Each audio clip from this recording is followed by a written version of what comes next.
Hey, folks watching Racer TV, Jason Weigandt, Johnny Gallagher here. Old buddies. We get to catch up at least over Zoom. We don't get to do it at the racetrack enough, but we're going to bring on some of the stars of GNCC on the ATV side today. We'll have Brycen Neal, who's the current champion, and then Walker Fowler, who's won many titles through the years, challenging him as he made a comeback last year.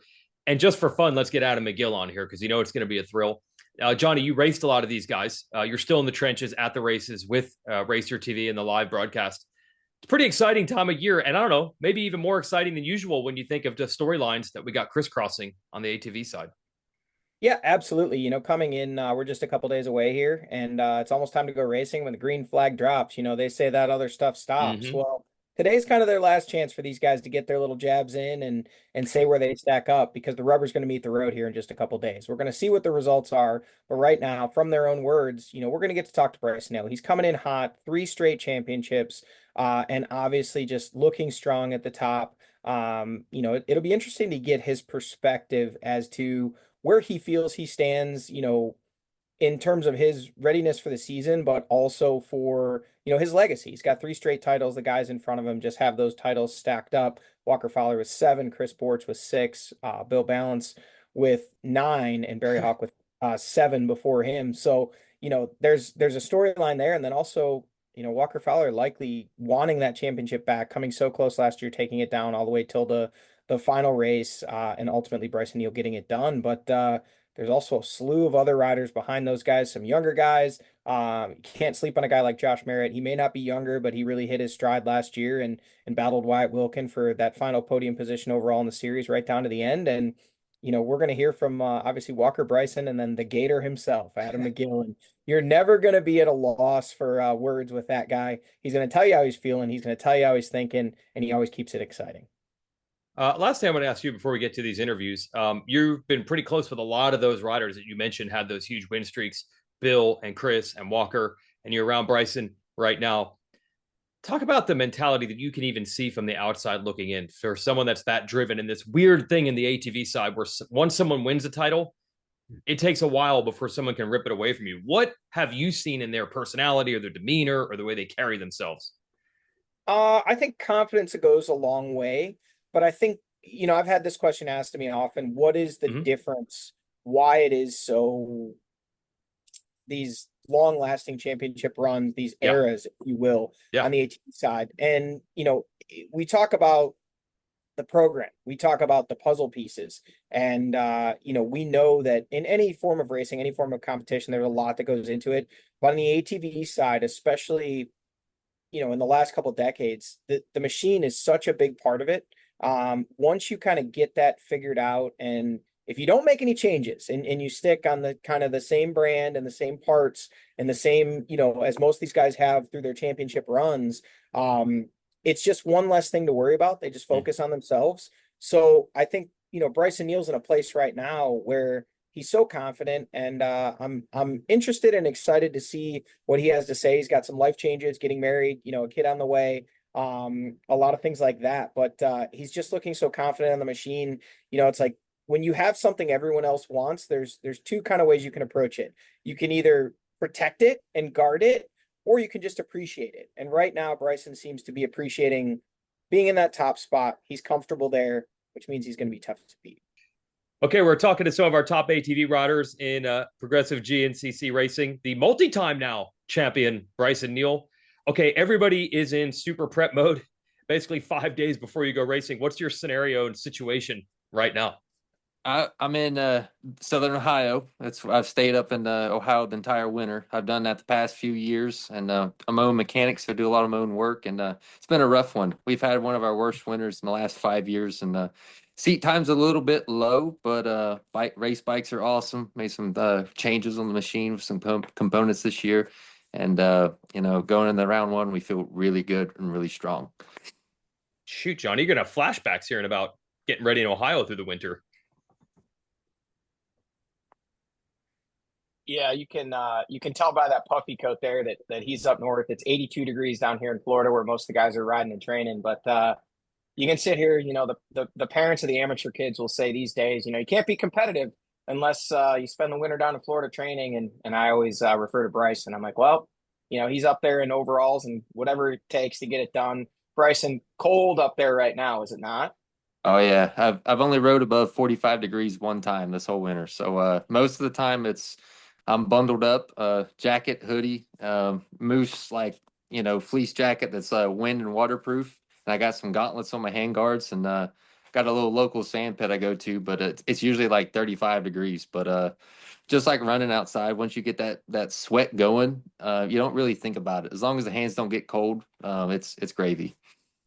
And obviously, you've proven now with 3 consecutive championships that you don't need to spend winters in Florida to win right at the beginning of the season or to win titles. Some changes for you coming into this season. You mentioned a few things on the bike, but more so than that, married man now. Got a little addition to the family on the way. I'm going to hit you with the hardest question I have for you right now, right off the rip, and we're just going to say, coming in, this is 3 years with the title. Coming in, obviously hunting 4. Is the hunger the same as it was for that first one? Is anything different? Or is it you just want to rack up as many of these things as you possibly can? Every year going into it, it's got a different underline, a different meaning almost, I guess you could say. But the hunger and the desire to win, it's still there. That fire hasn't went out.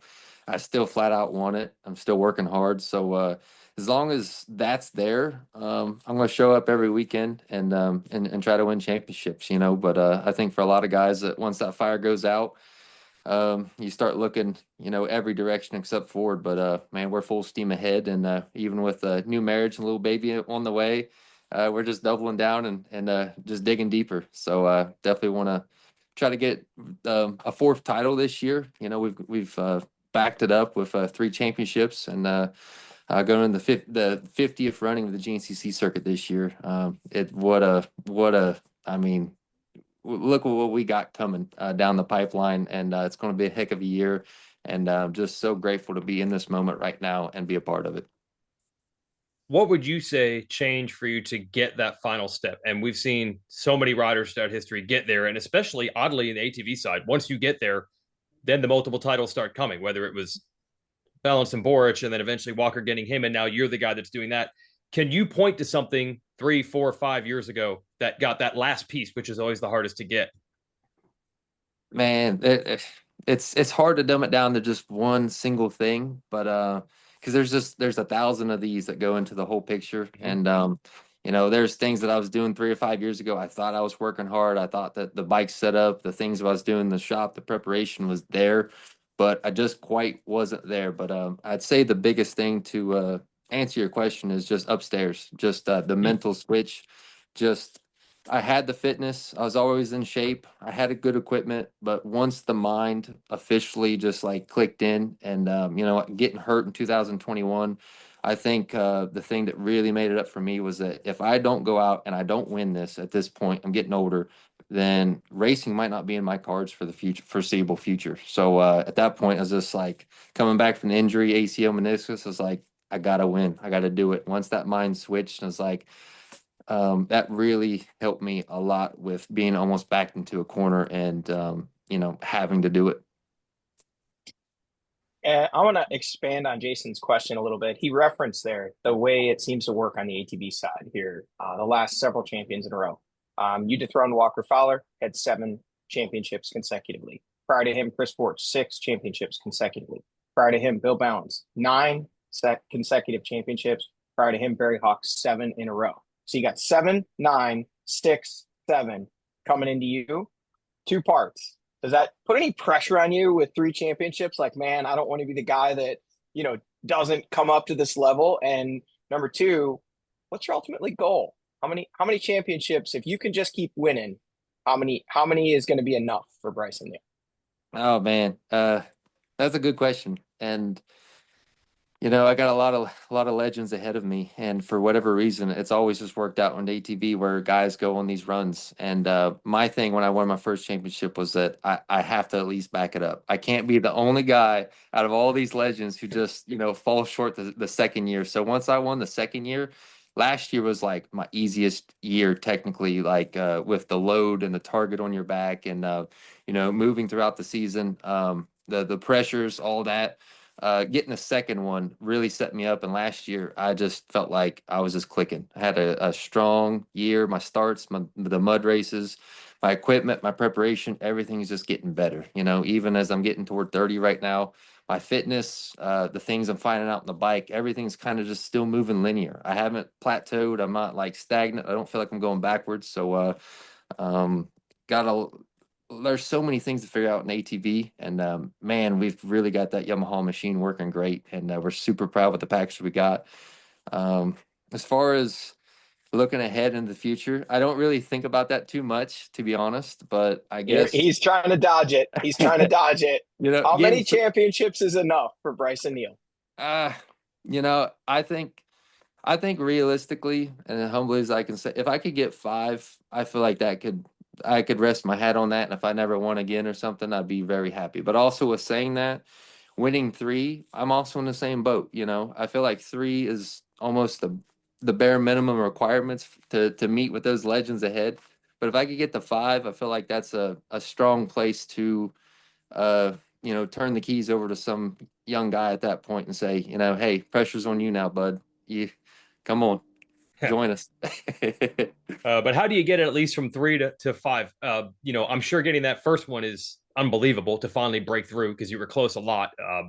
Where's the motivation now? Do you have to have new motivation? Is it different? Does it feel different? Do you have to find ways to keep it going this span you're in now compared to being the guy that was chasing it? Yeah, it's just lifestyle. I get to race a four-wheeler, and I don't want to go work a regular job. I don't want to go back to excavating with my dad and working in a ditch. So for me, it's just trying to maintain this lifestyle and get to work out and be a top premier athlete and train and eat good food and ride a four-wheeler. So as long as I can keep that, on the as my job title, I'm going to work as hard as I can to maintain that. So that's my biggest driving factor at this point. I've actually got an observation, more so than a question. Brycen seems very comfortable right now, and the only thing I can say is that may be bad news for everybody else that races an ATV in the XC1 class. Doesn't seem like he really has the the immediate sense of urgency. It's just kind of like, hey, I've done what I need to do. Now I'm doing what I want to do. So to that, there are some young guys that had some good seasons in 2024. Most notably, Wyatt Wilkin, coming up, earning that number 3 plate behind the established guard. You and obviously Walker had a comeback season last year and actually was able to, bring the title fight down to the final round where you ultimately won your 3rd championship. So does anything change for you having new guys coming up that maybe you haven't raced as much, haven't battled as much versus, you and Walker have had an untold number of battles over the years? Do you look at those guys any differently, race them any differently, or are you really a guy that just kind of focuses on yourself? I'm a guy who focuses on myself for the most part. I love the young guys. I love what they're bringing to the table. I love the personality of Wyatt Wilkins and everything he's about, what he does. But most of the time, I really haven't got to race wheel to wheel with those guys and really get down in the nitty gritty on the last lap and see how far they're willing to go into the deep end and see the moves that they got in their box. And so as that happens and they continue to race us and the competition rises, I think I'll be able to answer that question down the road, Johnny. But as far as just, we got a great slew of young riders in the class right now. And, I think GNCC the last few years, just the competition for dirt bikes and ATVs, it just keeps elevating. It just keeps getting higher and higher every year. So Walker and I, last year, a lot of times we was able to, still get away and kind of have our mano-a-mano battles. But I don't look for that to happen all the time. And, I'm looking to see who's going to step up and join us and make it a party. We love those last lap battles. That's really what's synonymous with GNCC.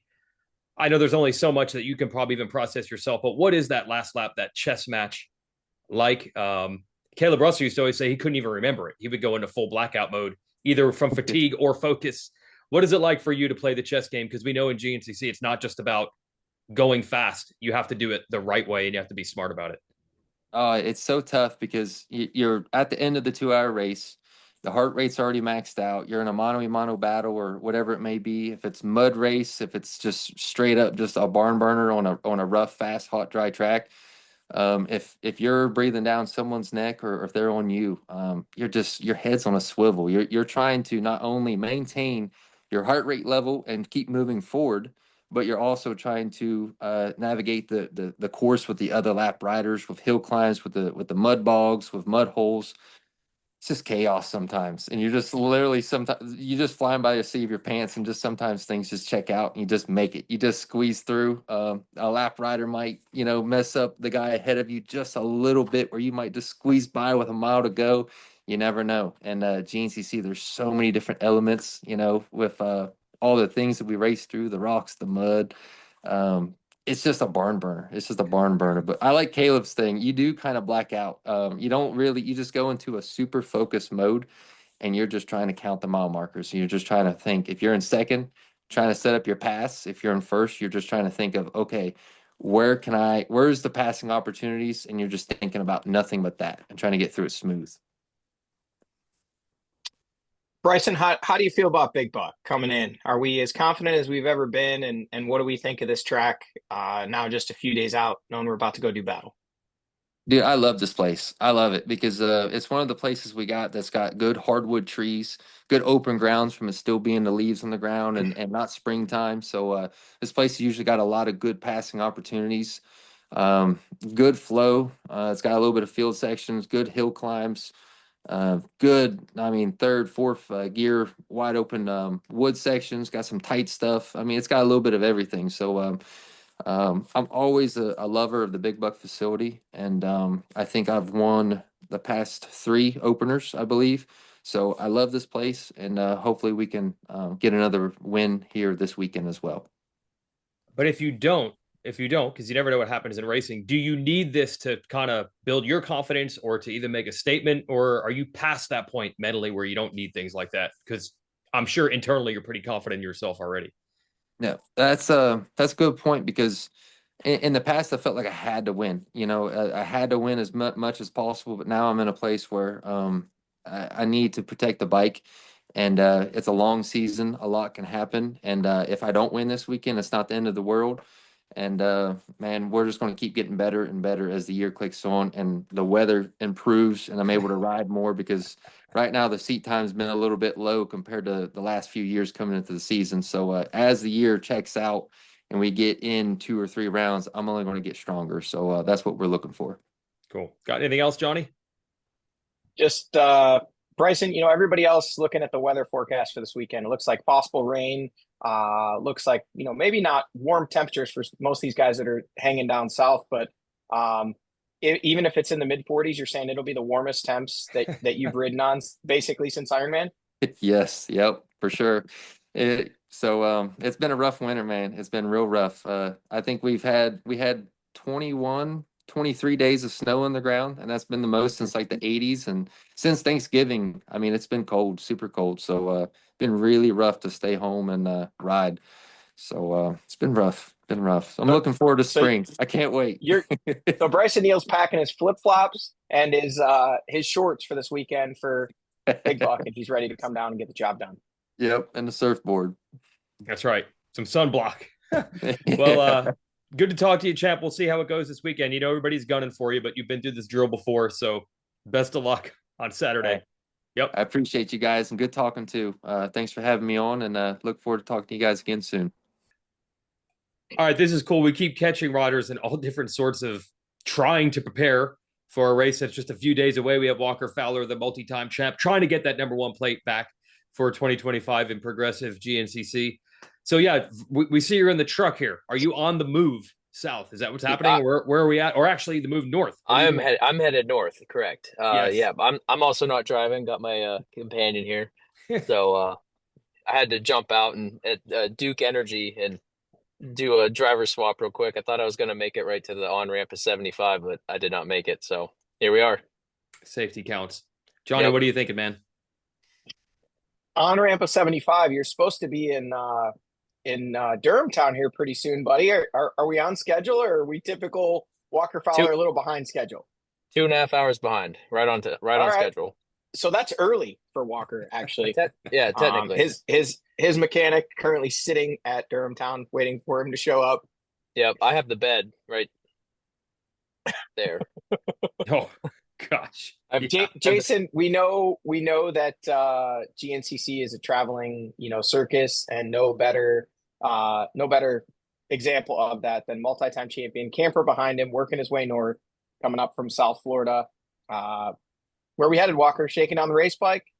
Yep, shaking down the race bike, getting ready to go for sure. The weather does not look like it's going to be great, so we're trying to hustle up there, put some fresh tire balls and some Kendas tomorrow because I had a severe lack of tire balls when I got them apart, and so Mark is bringing the spares because shipping it was not going to happen. So we'll be putting tires together, and then hopefully Tuesday I think is about our only real good opportunity to ride because then the heavy rains will be coming through, and I'll obviously ride the practice bike because I haven't rode mud since September. So I need to get some ride time in the mud. That's a good thing. That's a good thing to not have mud riding time. Yeah. Hey, what's your level of prep? Look, you had some big injuries that you've come back from. That was obviously a really strong bounce back year last year.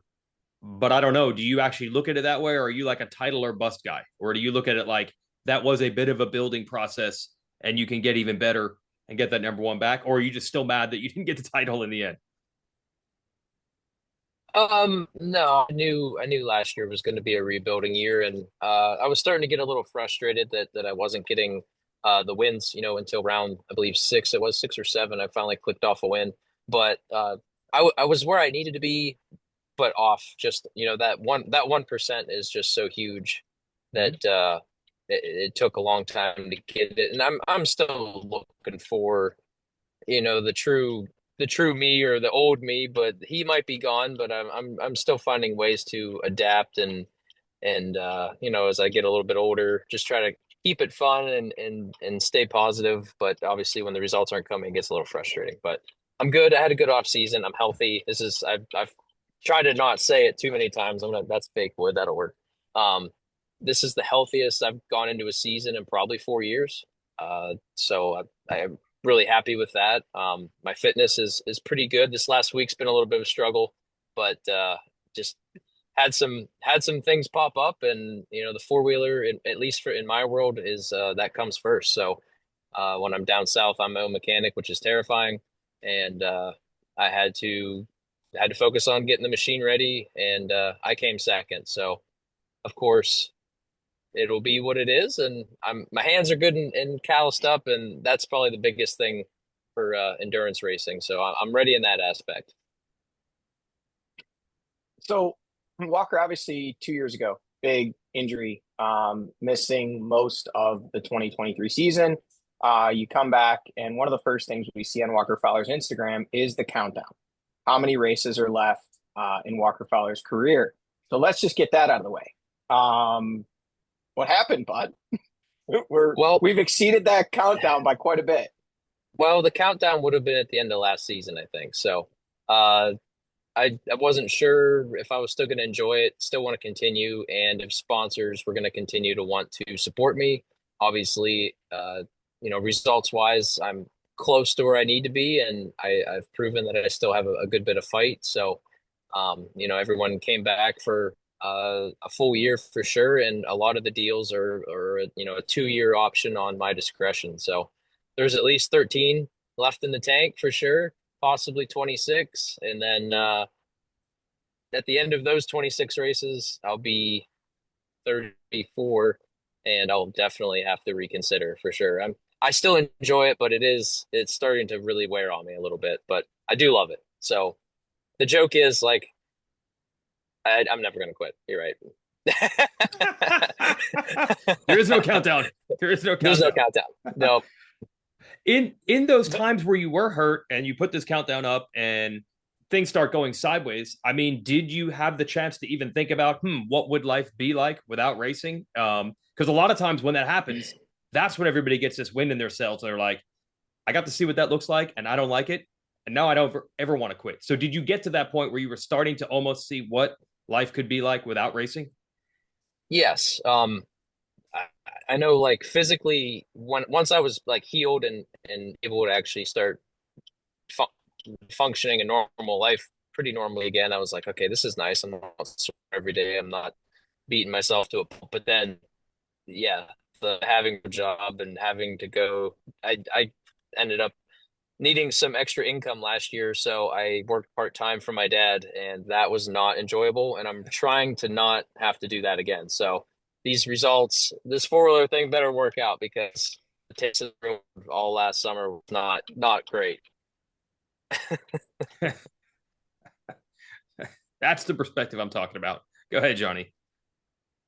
Sometimes a little slap in the face with reality really kind of readjust your expectations and your assessment of your situation. So coming into 2025, obviously, you and Brycen Neal battled down for the championship to the final round Ironman last year. What are the expectations coming into round one? And what's your ideal round one if you could have it just the way you scripted it coming up here in just a couple days? Yep, you gotta win, or you gotta be second. You gotta maximize your points. You know, at this point, with the competition, your worst days have to be second place if you're not winning. So, um, if you can stay tight in the battle early in the season, by mid-year things kind of calm down. You know, the guys that thought they were going to be a podium guy, but realistically are a seventh place rider, they kind of will shuffle their way back. And it allows for the guys up front to have a little bit easier opportunity getting to the front and battling for those positions. And not that everyone obviously is deserving of being up front and everyone will have a good day. But, you know, Johnny, firsthand, those first race or two, it's everyone believes they're the champion, and we're all tied for points right now. So the starts are really hard to get through. Honestly, if you can survive the first 2 or 3 corners, you're already winning. And then, you got 2 hours to do battle. So get through the race healthy. That's the biggest thing too, is just at this point in my career is just staying healthy for the full season. I've been very fortunate over the years that I've had very, very minimal issues. And, last year I had hernia surgery mid-season. That's starting to finally feel pretty normal again, as long as I don't lift too heavy or pick up four-wheelers when I'm not supposed to be, when I'm wedged against trees, like the starting line of Big Buck last year. So let's not do that again. And like I said, I'm healthy. I need to win, and I need to stay as close to the front at all times as possible. Apply pressure. I think that's probably the biggest thing that I lacked last year, was staying close to Brycen at all times and keeping the pressure on. You know, we remember when you were the young guy knocking on the door. Now you're trying to get it back. But at the same time, there's a whole bunch of young guys coming up. So when you see those guys, do you see a little of your old self in them? And then is that maybe something you can use where you're like, I know the experience I have now that I didn't have them? Is that stuff that runs through your mind? Or are you just I only think about myself kind of guy? Or do you size up the other riders? I try to size everybody up for sure. And I'd like to think, you know, if lines are coming together or something, everyone's pretty good about checking up and giving each other whatever. If you got a wheel on somebody, most of the time they'll let you take it. I've had a few instances where I thought I was going to have it, and someone maybe pushed the limit a little bit, and I made sure I always got it back. At some point, whether it's the next race or 3 races away, I made sure I got my jab back in to be like, okay, I'm just to let you know, like I'm here to play too. So, I don't lay down for anybody. I don't ride dirty. I do ride aggressive. I'm trying to be more aggressive. Honestly, I've kind of got a little complacent. Obviously, with the injuries and everything, it's hard to want to be on the edge all the time. But when I see some of these younger guys taking the risks, I kind of take a seat. You know, I just sit back and go, nope, I don't do that anymore. But it's fun to watch other guys that can do it and do it well. So it's like I said, you kind of grow and figure out like what I used to do, I can't do, but I've also adapted to. There's things that I do now that I would have never done 10 years ago. You know, hit a corner a certain way and I come out of it. I'm like, man, I look like a really, but I just felt like arm out there for a second, and that was it. So. That's cool. What you got, Johnny? So Walker, coming into 2024, is the expectation, is the goal coming back, fighting for this title? In your mind, can you be the first guy of the big four that won all the titles back to back? Now Brycen with 3 in a row. Can you be the first multi-time champion to give up that title for a few years on the ATV side and come back and regain it? Do you feel like you have the chops to get it done? I do feel like I have the chops to get it done.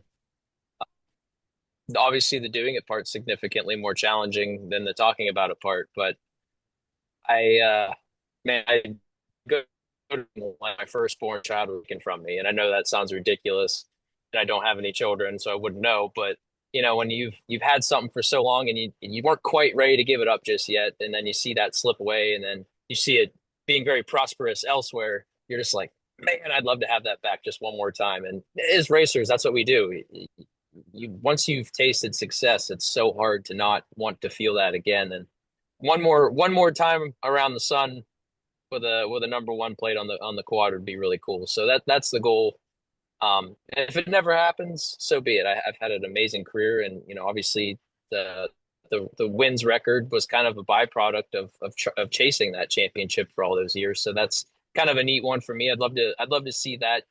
The first rider to 80. I think that would be really cool.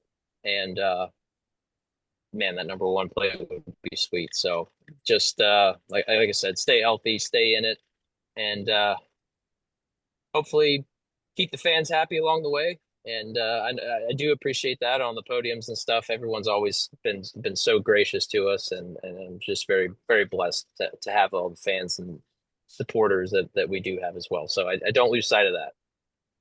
That's cool. Well, we're glad you're still around doing that, because that makes it that much more exciting. Now we will clear the room, because we have another guy named Adam McGill jumping in for his 20 minutes. So good luck on the road. If I admit him now, are we going to have any beef? Or are we good? Oh, he can come on. This might be good. Yeah, we might just spill over from one to the other on the road trip. And your phone only cut out once, so I feel like we did well. No, that's pretty good. That's why I was trying to get to 75. I was like, if I can get to a big road, I got a shot. That's right. That's right. Adam, your camera mic, turn that on, and we can bench race. We want to talk crap real quick. Yeah, that would be awesome. Then you can have your spotlight. Yeah. Yeah. Yeah, he asked if I was ready for this, and I honestly said I might be scared more than anything else. I know I am. Yes. Yeah. Yeah. Am I there? It's not Wednesday, so we should be good. We've got audio. We have audio. We don't have video, Adam. On video. All right. I hate technology. It sucks. I'm with you. It took me like 10 minutes to get on, Adam. Don't feel bad. I know. So where do I go to so I got a Zoom. Okay, Zoom there. You should have a little like logo or icon, whatever you call it. Oh boy. Hey, look at that guy. Bitches? Is there a way for you to flip horizontal instead of vertical? That's all. You're so close. Oh, look at that. Dialed. I'm so tech savvy. Look at me. Oh my gosh. Looks good. I warned you. These guys are motorcycle and ATV racers. They are not they're not technology literate. No, hell no. But look at what we got right now. This is gold. Good at this or not, we pulled it off. Well, I did ask Walker if it was cool to bring you on, though, first. I did tell him that. Oh, my God. What are we going to talk about? The time he shot the back glass out of his dad's truck? The time they ate too many Boston baked beans? I forgot about that one. Yeah?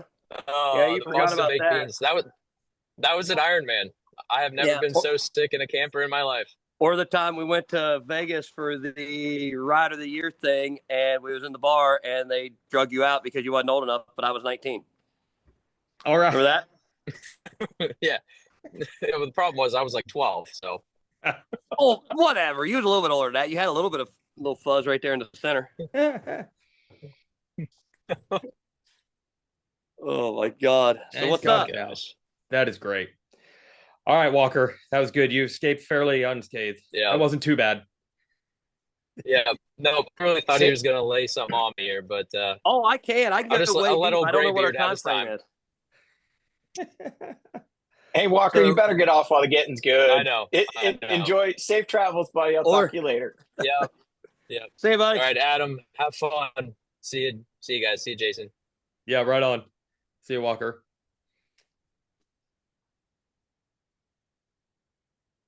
All right, this is going to be fun. Adam McGill, good job. You jumped on. You got to talk some trash with Walker, who I know you go way, way back with, since I think he was like a youth rider. You know what's funny? We asked Walker a lot of questions about the perspective in life and do you want to keep doing this and all that. I hope I'm not insulting you here, but we can ask the same exact questions of you. I mean, you've been at this game for a long time. What keeps you going at this point? Oh my God. I mean, I get asked all the time, right? I've been in it. Oh shit. I think I'm an AMA member this year, 24 years. And I don't know. Obviously, it's a job. It's, I've been making a living at this for a long time. But so like this week, I left Florida early. I come up here. I'm in Georgia now with a family, and I'm helping test tune bikes, right? And I love progression. I love seeing progress. I love seeing people get faster. I like seeing people understand, something that I'm so passionate about. So I think the biggest thing for me that keeps me going is seeing – I like seeing people grow. I like seeing people understand the things that, I might have not have understood when I was younger, and I could share that knowledge. It's almost like, I don't have kids. So I'm passing down something of 20 plus years of knowledge to these other families and these other riders, and for them to carry on, my knowledge and my experience and potentially a legacy of my own for them. Quite philosophical there, Johnny. How about that? Pretty good. Yeah. Blew my mind. I mean, he just dropped a very eloquent way of putting things there. Adam, obviously, we pointed out, we're not going to focus on your age the whole time because you are not the oldest guy in XC. Chris Board's still edging you out on that front. But, you do have a lot of experience. You have a lot of knowledge, not only that you can pass along, but for yourself. Kind of part of that comes with you get a sense of where you're at as you're coming into round one. So let's put you on the hot seat, man. Where's Adam McGill at? Where are your expectations for, when you cross the finish line Saturday here in just a couple of days? What are your expectations? What's going to make you happy? And what do you see for yourself as the 2025 season gets started? So I get asked this all the time, right? And it's always a crapshoot with round one. And what I mean is, there's so much hype. There's so much excitement. It's just like Supercross, right? Everybody trains and everybody's doing this, but the mental side of it becomes the hard side of the racing, in my opinion. So for me, I always try to come out round one with a finish because I've always had issues or something like that, right? And it's hard to run a program because it's a me and dad thing. And so my dad's 67 and he's at home. I'm trying to make sure everything's okay before I leave, and then I'm calling him and he's too damn busy. He's like, Jesus Christ, I'm too busy. I ain't got time to mess with you. And I'm like, Dad, I'm just trying to ask a question.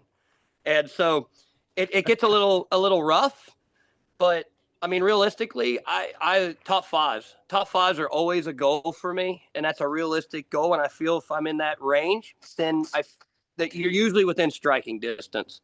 So top five is always a good shot for me. And that's what I'm going to strive for at round one, a top five, and I would be very happy. Yeah, what does your joy come from now? I mean, I'm sure there was a time where it was title or bust, win race or bust. Even fourth was disappointing. Is that still like that now, or is there totally other? You talk about passing the lessons on to the younger guys.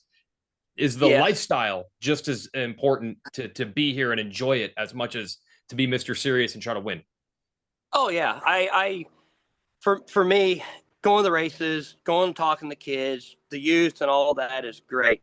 But as a racer, we're still competitive as hell. That'll never leave, whether it be racing four-wheelers, eating food. I mean, fishing, it doesn't matter. We're men and we want to win regardless. But it's always, it keeps me going with that part of it, the racing performance aspect of the kids never get older. The kids that are coming in, when I say kids, the other riders that are coming in, they're always 18 to 22 every time, right? And here I am, 38 this year, and it's like next year there's going to be kids coming in 18 to 22. And it's like they never change. And so some of it for me is having that satisfaction like, oh man, still got it. Every now and then, I I've got my days, right? There's days where you're off. And as you get older, and, I had a conversation with my mom about a week ago, and I said, Mom, I'm just tired, right? And she goes, well, what do you mean? And I said, I'm just tired. I've been diagnosed with Lyme, so I handle that pretty well. And so I'm fighting that. Plus, when I'm in Florida, I'm hanging out with kids that are 10 years younger at minimum. And I'm always trying to outwork, but man, I go 2 or 3 days hard. I'm down. I'm down for like a couple days to get recouped. And so my rest days are just as important as my training days. So for me to go out there and still put it on some of these young kids and still feel on the hunt, like that to me is fun. It's just like, hey, come on, let's go. Old man will pull you to the front kind of thing. And there's some days we can't. There's like, okay, hey, come on, get around this old guy. I'm just loading you boys up.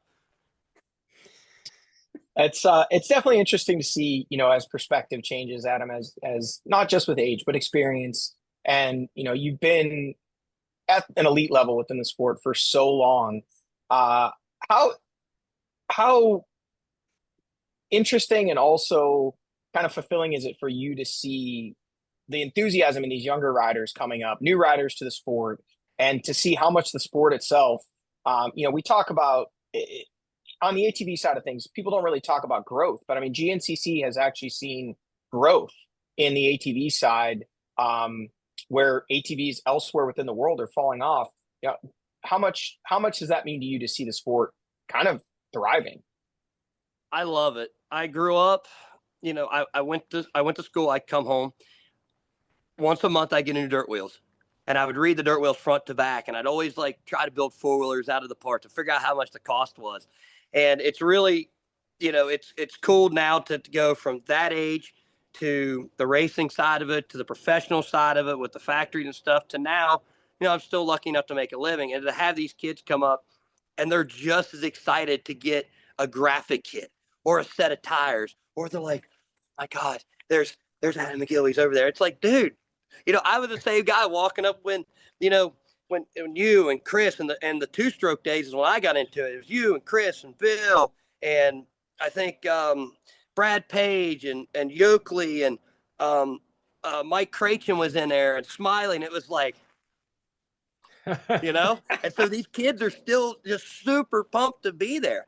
And I love that. I still love that. And to see the growth and to see it not fall off, even though there's one manufacturer that makes a machine, people are still sourcing machines, building machines, spending time with their families or their kids, and going to the races.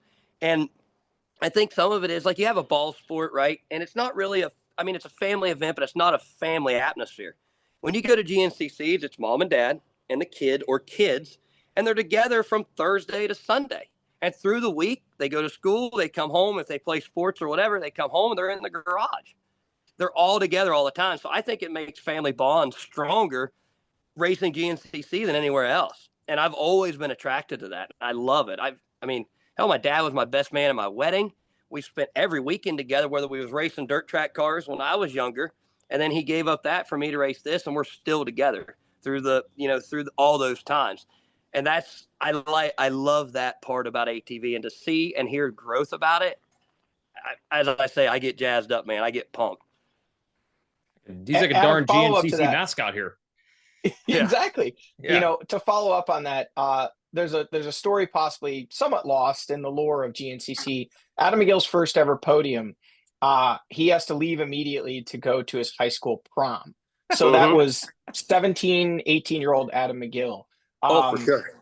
If you have a time machine, what does that Adam McGill think of the guy who's standing here today that we're talking to 20 years later to the year this year it will be, because that was 2005 at the John Penton. Correct. So 20 years later, let's say you can, turn back the hands of time and win that race or get a podium. You won it 2 years ago. Last year, not 2024, but 2023, you won that race. What do you think 17, 18-year-old Adam McGill thinks of where you're at today and the potential that you could do it again 20 years later? He would be like, what the hell happened to you, man? We had earrings. We was wild. We was running around. It's crazy how life changes direction, right? And I've always been such a focused into racing. right? And the performance side of it. But when it comes down to a performance side of racing, the life might be this big. But when it comes down to the education, the creating brands, the knowledge and sharing all that, there's a longevity to it. And young Adam at that time would have been like, what the hell are you talking about? We got pit bikes. We're living at home. We're running to proms. I got gas in my truck. I got some cash in my pocket. We're doing great.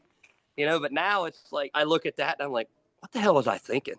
Like the stuff of the styles and the frosted tips, but all those are steps that built me to where I'm at now. And I remember Mike Wolf, which is Landon Wolf's dad, and Landon doesn't race with us anymore. If he does, he just casually goes.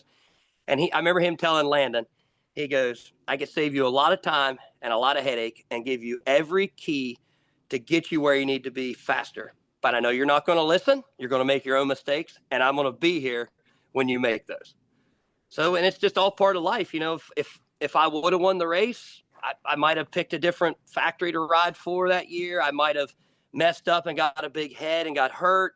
I believe everything happens for a reason, but young Adam and old Adam, it's very yin and yang. Very much yin and yang. Okay. Almost refreshing to hear that. Oh, really? I mean, the attitude's still the same. I love people. I love excitement. I love the lights, right?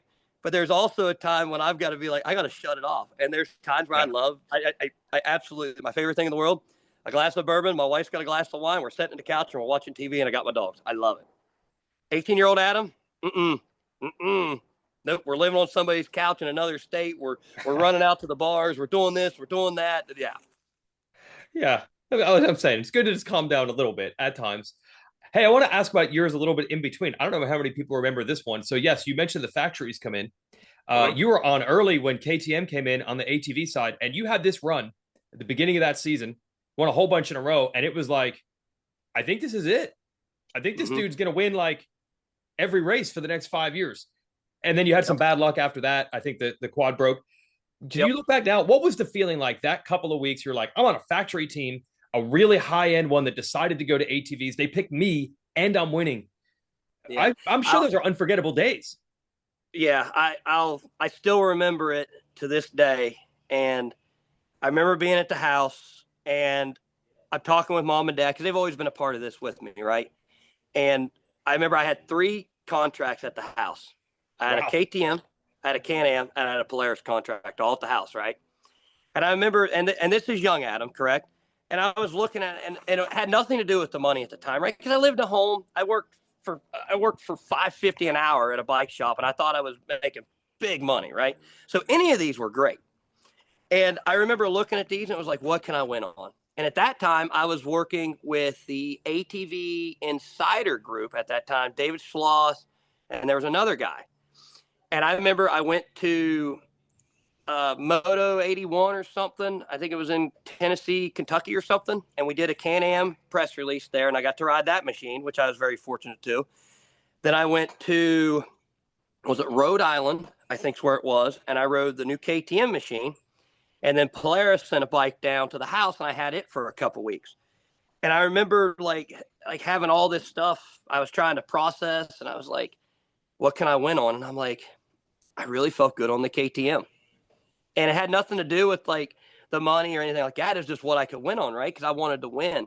And coming out, and we had a decent race in Florida. I think I got 4th or 5th. Taylor, I think, put it on the box or just missed it. And then we come to Georgia, and I mean, lit the world on fire, man. I mean, it was like the highest of highs. My first win. It was KTM's first win. And I'm if I'm not mistaken, I still think it's the largest win gap in history of GNCC on an ATV. So it's like all these things are built up around a kid that literally, I mean, 19, 18. And it's like, I mean, it was like, oh my God, on cloud 9. And I carried that momentum into Big Buck. We did it again. I carried it into Steel Creek, and I carried it into Big Buck. And we come into Loretta's, and same thing. And I don't want to get super far off on a subject because I know you got other things to do. But I remember coming down in the bottom, and it was Bill was in front of me, and I think Brandon was behind me, and I think Taylor was in there. It It was like us four. And I remember, if you remember Loretta's, you go up these hills and it crisscrosses like this up the banks, right?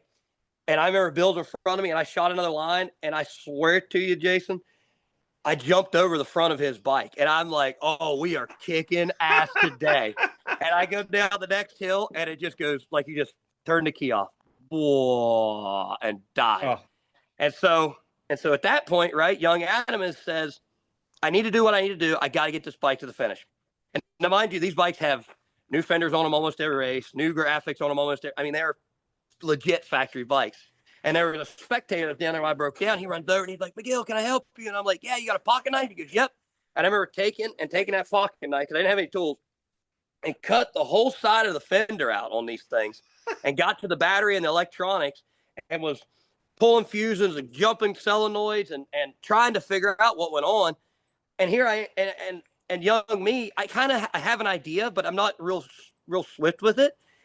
And I remember getting pulled in, and Sam was our mechanic, and I'm like, Sam, I'm sorry, I cut the fenders trying to see if I can get it running. He goes, I'm proud you tried. He said we could put new fenders on it. And then it was like, we struggled a little bit, and then we won Snowshoe, and it was like, all right, we're back in the game. And then it was. I mean, it's first year, and we come out swinging that hard. It was unheard of. So that memory will never leave. I'll always remember that. Like the faces and the people I mean, my mother was there and she was like tearing up, my sisters.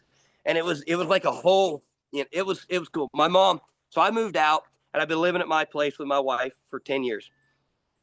My mom let me take everything but two things, that trophy and that jersey. That's still at my house where I grew up. She will not let it leave. That is cool. That's even better than I thought. I mean, I knew that would be great times for you, but that's even better than I thought. That's so cool. Yeah. It's what, the Pro-Am championship and that win and that second overall at Penton put me there. But when we did that, it was like, I mean, we are here to play. Yeah. And I think that's what really put me and built this and what I am now. I really do. And I thank KTM, Sam, Tim, Shane, all them guys, they were in my corner helping and making that bike work. So, I whether they had a hand in it or not, they were still there. So I can't thank them enough. Adam, when you said you're 38, when's your birthday? May 29th. May 29th. You'll be Memorial 39. Day weekend every year. Okay. So, you mentioned that record you have there unofficial for, largest win. There's one left you still could possibly click off this year. And actually, I think I own it. Oldest rider to ever win a GNCC on the ATV okay, so side. we were talking about that the other day. You were 39 or 40? No, I was 39 and it would be 39 in 3 months, give or take. Okay, I didn't think you was 40, but I knew you was in that range because Chris is an 80s baby. Am I correct? Yeah. Yes, Chris is 83, and I'm 78. Okay, I thought he was an 80. So if he's an 83, okay. No, I'm sorry. Chris might be 82. I think he might be 82. But regardless, yeah, he's definitely old enough if he can get a win. But you just got one barely over a year ago. So yeah, I mean, I guess my question, not just statement, is there one more in there? You gonna come take that from me, buddy? Oh, there's. I want to say there's always more wins. There's always more wins for me if the cards are right. But those wins now are getting a little further apart. And we talk about my last one, and I hate getting super far off subject, but I remember my dad is very tough love, right? My dad is not the person that's going to be like, I love you, son, put his arm around me. He'll be like, you did all right. It's like, Dad, I just won. You did all right. You could have won by 2 minutes instead of 1. He's that guy. And I remember, and I don't know what it is, and I'm running around all day on Friday, taking care of people, and I do the lessons and the schools and all that, and so I try to cater to everybody I've been in contact with in that sense. And I remember we laid down in the trailer to go to bed, and he's like, Kurt, which Kurt's my middle name, he goes, Kurt, I'm proud of you. And I'm like, what? You're proud? What?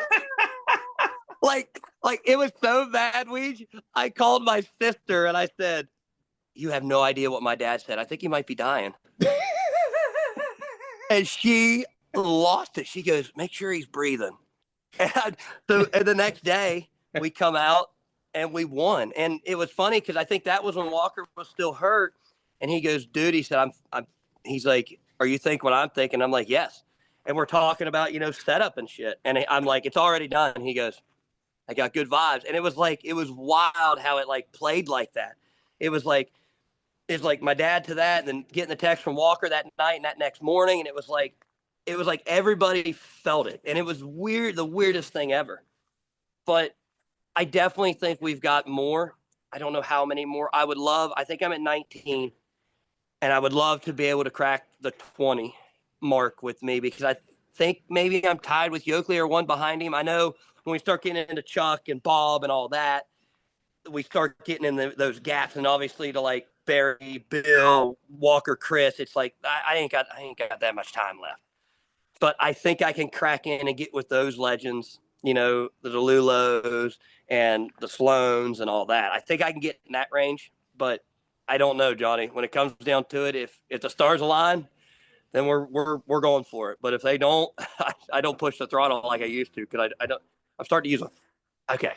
I carry a flashlight now because my eyes are having a hard time seeing. So, yes, when it happens, it'll happen, but I can't say I will if it's going to be every weekend. Well, I can promise you this, Adam. I don't know if you remember, but when you crossed the finish line at the Penton, when you won a little over a year ago, I was one of the first people there. And I promise you this, take it away from me, I'll be the first person there to congratulate you. Love seeing you do what you love, and love seeing you still out there kicking butt and up there. And it's never hard to tell that you're having a good time on the track. You obviously love what you do, and we're here for it. We love watching it, and would love to see you grab another win for sure, buddy. Yeah, I definitely want to do it. And honestly, I'd love it to be Snowshoe, and because it's all the hype and everything that I'm putting into it and the excitement. I want it to be there, but to me, it doesn't matter. If we can win anywhere, it doesn't matter. And going back to Dad, we left the racetrack, and I get emotional talking about this because, like I said, it's a tough love thing. I remember me and my dad looked at each other, and he looks at me and I look at him, and I'm like, we did it. And we like shared that moment because we're not sure if we'll ever do that again. So it's like, it was me and him in the truck. And it's like we did it, dude. So if it happens, I know he'll be there. That's pretty cool. Yeah. Very cool. Johnny would be pumped if you win a Snowshoe, because I think you would just be barely over 39, and I think he would still have you. You might have to win another. Hey, he can win another one after that, man. Records are made to be broken, and that was one I never intended to have. And if somebody's going to take it from me, I'd love for it to be Adam. And I agree. I'm like that with the records too. If I set a record, I love it to be broke, because that means there's progression. Somebody's advancing. Somebody's getting better. I love that, right? The record is there as a line. Yep. Be better. I want people to be better than the line. If you do win Snowshoe, that's going to be a good time. That would be. Tim Cotter might have a stroke if he's not. Yeah. Call the insurance company. If Adam wins Snowshoe, I'm going to go celebrate with him near the podium after, and then I'm going to run and hide and try to get as far from the top of that mountain for the rest of the evening as I possibly can. That's good, dude. I love the vibe up there. I love that place. So if it's there, look out. I always tell people, they're like, do you remember this? Do you remember that? I said, before the race or after the race? I'm like, after. I'm like, no, I don't. I'm sorry. That's fair. Awesome to still have you around, still chasing it, still with the potential to get it done. And that's so funny to hear. Dirt Wheels magazine, like, it still exists. It's all side by sides now. It's still funny to hear the same references that Johnny and I grew up with. It's good to still have you in the mix. It's cool. Yeah, I love it. Like, when Dirt Wheels shares my stuff, like so Facebook's like the thing now, right? So when Dirt Wheels shares it, I'm like, yeah, still like a goal for me, right? I've got wins, I've got I have a Pro-Am championship, I've got a lot of things going on, but I always wanted to be on a Dirt Wheels cover, and I had to make that happen on my own, but I did it. To me, that was like the ultimate of the ultimates, because I grew up with it. Yep. Same here, man. I still got boxes of them back here. That's pretty cool that it means that much to you. That's awesome. Yeah. Mm-hmm. I've got those framed. Remember the ATVA magazine? Yeah. Oh yeah. I've got a framed one of them, or two of them actually. I think one's me and Chris, and then one's me and Jared. and then I've got my dirt wheels one that I made to cover, and the ATV Insider that I made to cover. And that was young me, and it was the real deal because it was a big deal that, somebody was pushing the envelope, like with Chris and all that, and Bill and all them. So it was the new guy. Yep. Now you're passing the knowledge down. And look, you figured out Zoom, flipped it the right way. Hell, I might be a computer tech guy next year. Who knows? Tech wizard, Adam McGill. Tech wizard. I was a parts specialist at the Honda shop. Now I could be Honda. Yep. RG Honda. Forever. Yeah. West Virginia's finest. That's good stuff. Yep. All right, Mr. Adam Kurt, thanks for the time, and keep up the good work. People love having you at the races. I know that. We will. Hopefully we'll see everybody at Big Buck. Hopefully the weather cooperates with it. If not, hell, it's that everybody else riding the same shit I am. That's right. See you, Adam. Peace out, guys.